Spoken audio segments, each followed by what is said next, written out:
નિવૃત્તિનો સમયગાળો આપણા કાર્યકારી જીવન જેટલો જ લાંબો હોઈ શકે છે અને તમારી બચત કદાચ તમારા નિવૃત્તિના ખર્ચાઓને આવરી લેવા માટે પૂરતી ન પણ હોય. તો કેવી રીતે કરવું અસરકારક આયોજન? સૌથી પહેલા તો નિવૃત્તિ પછીના તમારા વાર્ષિક ખર્ચ અને ફુગાવાના પરિબળનો અંદાજ કાઢો.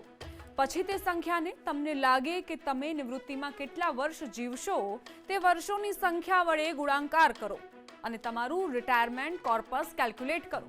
તમે એકસાથે રોકાણ કરી શકો છો અથવા તો ગોલ એસઆઈપી કેલ્ક્યુલેટરનો ઉપયોગ કરી એ નક્કી કરો કે વર્કિંગ યર્સ દરમિયાન તમને દર મહિને કેટલું રોકાણ કરવું પડશે. યાદ રાખો, નિવૃત્તિના આયોજનમાં સૌથી મહત્વની વસ્તુ સમયસર શરૂઆત કરવી છે.